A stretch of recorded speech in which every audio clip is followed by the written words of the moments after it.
আজকের এই ক্লাসে আমি তোমাদের West Bengal Council of Higher Secondary এডুকেশনের ক্লাস 12 এর থার্ড সেমিস্টারের অন্তর্গত যে টেক্সটগুলি রয়েছে সেই টেক্সটগুলো থেকে তোমাদের পাঠ্যপুস্তকে যে এক্সারসাইজ দেওয়া রয়েছে সেই এক্সারসাইজের সমস্ত মাল্টিপল চয়েস কোয়েশ্চেন্সগুলো আলোচনা করে দেব।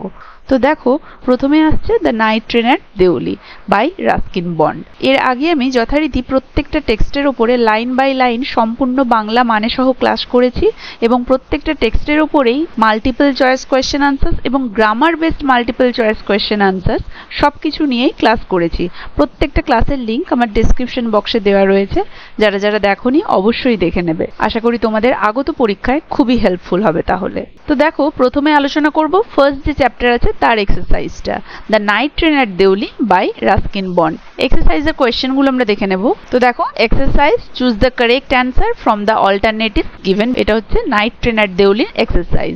কোয়েশ্চেন নাম্বার 1 এ কি বলেছে, where does the narrator meet the young girl in the story. Options কি আছে, on a crowded bus stop, in a bustling market place, on the railway platform at Deuli, in a quiet park। দেখো, এই তিনটে তো নয়, আমরা ভালোভাবেই বুঝতে পারছি, কারণ ন্যারেটর সেই মেয়েটিকে দেখতে পেয়েছিল দেউলি স্টেশনের প্ল্যাটফর্মে। So option C will be the right answer.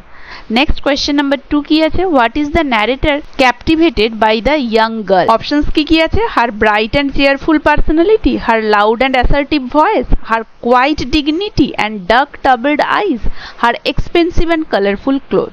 দেখো, her bright and cheerful personality, তার উজ্জ্বল প্রাণবন্ত ব্যক্তিত্ব, না এরকম কিছু আমরা দেখিনি। Her loud and assertive voice, তার খুবই উচ্চস্বর, এরকমও আমরা কিছু দেখিনি। Her expensive clothes and colourful cloth, তার জামা কাপড় তো দামিও ছিল না এবং রঙিনও ছিল না। অতএব অপশন সি। হার কোয়াইট ডিগনিটি, তার যে শান্ত ডিগনিটি, ডিগনিটি মানে হচ্ছে সম্ভ্রম, মর্যাদা, তাহলে তার যে শান্ত সম্ভ্রম, অ্যান্ড ডার্ক এবং ঘন ট্রাবলড আইস, অস্থির চোখ, এইগুলো দেখে ন্যারেটর তার প্রতি আকৃষ্ট হয়েছিল। Option C will be the right answer. Next, what does the narrator's repeated visit to Deoli station suggest. Narrator যে বারবার দেউলি স্টেশনে ভিজিট করতো, এটা কি সাজেস্ট করে? He needs to catch a train there frequently, না এরকম তো কিছু নয় যে সেখান থেকে তিনি প্রায় কিছু ট্রেন ধরতেন, এমন কোনো ব্যাপার ছিল না। হি enjoys the scenery of the place, না এরকমও কোনো ব্যাপার ছিল না যে সিনারি শুধুমাত্র এনজয় করার জন্য তিনি ভিজিট করছিলেন। He has business dealings in the town, দেউলিতে কি তার কোনো বিজনেস রিলেটেড কোনো কিছু ডিল ছিল সেজন্য যেতেন, না এরকমও নয়। He hopes to meet the young girl again, হ্যাঁ তিনি ওই ইয়াং গার্লের সাথে আবার দেখা করার আশা নিয়েই বারবার দেউলি ভিজিট করতেন। So option C will be the right answer. তো দেউলি থেকে এই তিনটে মাল্টিপল চয়েস কোয়েশ্চেন্স দেওয়া ছিল তোমাদের এক্সারসাইজে, আশা করি সবাই বুঝতে পেরেছো। নেক্সট আমরা স্ট্রং রুটস থেকে যে এক্সারসাইজ আছে সেটা দেখে নেব। দেখো, strong roots by APJ Abdul Kalam. তো exercise choose the correct answers from the alternatives given. Question number 1, what is the significance of the title strong roots in this extract? তাহলে তোমাদের দেওয়া এই যে প্রক্ষিপ্ত অংশটার টাইটেল রয়েছে স্ট্রং রুটস, এটার তাৎপর্য কি? It refers to the author's family tree, এটা কি অথারের ফ্যামিলি ট্রিকে রেফার করছে? It symbolises the important values instilled in the author during his childhood, এটা কি সেইটার প্রতীক যে অথারের মধ্যে ছোটবেলা থেকেই কিভাবে মূল্যবোধ ধীরে ধীরে গড়ে উঠেছিল? সিম্বলাইজেস মানে প্রতীক, ইম্পর্টেন্ট মানে গুরুত্বপূর্ণ, ভ্যালুজ মূল্য, ইনস্টিল মানে প্রবিষ্ট করানো বা ঢেলে দেওয়া, অ্যান্ড ডিউরিং হিজ চাইল্ডহুড তাহলে ছোটবেলা থেকেই কিভাবে তার মধ্যে মূল্যবোধ ধীরে ধীরে প্রবেশ করানো হয়েছিল সেটা, নাকি it describes the strong trees near his childhood home, নাকি তার চাইল্ডহুড মানে শৈশবকালীন যে বাড়ি তার পাশের কোনো স্ট্রং ট্রিকে ডেসক্রাইব বা বর্ণনা করছে? ইট ফোরশ্যাডোজ দ্য অথার্স ফিউচার অ্যাচিভমেন্টস, নাকি এটা অথারের ভবিষ্যতের যে প্রাপ্তি সেই প্রাপ্তির পূর্বাভাস ছিল? তো আমরা দেখতে পাচ্ছি অপশন এ হবে না, সি হবে না, ডি হবে না, option B will be the right answer. It symbolizes the important values instilled in the author during his childhood. Next, who is Joinul Abdin in this extract? A close friend of the author's father, the author's grandfather, the author's father, a teacher of the author. Joinul Abdin is the father of the author. তাহলে অথরের বাবা ছিলেন জৈনুল আবদিন। Number 3 কি আছে, what lesson does the author learn from his father's words about troubles and sufferings? Author মানে আমাদের যে author, তিনি তার বাবার যে উপদেশ সেই উপদেশ থেকে ট্রাবল এবং সাফারিং সম্পর্কে কি শিক্ষা নিয়েছিলেন? To avoid difficulties at all cost? না, এটা তো নয়, তার বাবা তো শেখায়নি যে সমস্যাকে সবসময় অ্যাভয়েড করে দিতে, এটা তো তিনি শেখাননি। To rely on others for help during difficulties? সমস্যা এলে অন্যের ওপরে নির্ভর করতে সাহায্যের জন্যে? না, এটাও শেখাননি। To blame God for misfortune? দুর্ভাগ্যের জন্য ভগবানকে দোষী করা? না, এটাও নয়। To view challenges as opportunities for growth and self discovery? নাকি চ্যালেঞ্জকে এমনভাবে দেখা যেন এটা একটা সুযোগ গ্রোথ বৃদ্ধির জন্য এবং সেলফ ডিসকভারি আত্ম আবিষ্কারের? অবশ্যই, কারণ তার বাবার উপদেশ সাফারিং এবং ট্রাবল সম্পর্কে সবসময় এটাই ছিল যে ট্রাবল এবং সাফারিংকে একটা অপরচুনিটি হিসেবে দেখতে, এর ফলে নিজের সেলফ ডিসকভারি হবে, নিজের গ্রোথ হবে, মেন্টাল গ্রোথ হবে। So option B will be the right answer. এরপরে আমরা চলে যাব পোমে, কারণ far from the madding crowd তোমাদের সিলেবাস থেকে অমিট করা রয়েছে আর নতুন যে টেক্সট সেই টেক্সট এখনো অ্যাড করা হয়নি। সো পোমে চলে যাব। তো দেখো, প্রথম যে পোম আওয়ার ক্যাশুয়ারিনা ট্রি থেকে আমরা এক্সারসাইজগুলো দেখে নেব। Our casuarina tree by Toru Dutt. কি বলেছে? Question number 1, who is the speaker in the poem? এই গল্পে স্পিকার কে? A gardener tending the casuarina tree? এখানে কি কোনো মালি ছিল যে কিনা পরিচর্যা করছিল ক্যাশুয়ারিনা ট্রির? A bird singing in the branches of the tree? নাকি কোনো পাখি যে কিনা এই গাছের শাখাতে গান গেয়ে বেড়াচ্ছে? A person reminiscing about childhood memories under the tree?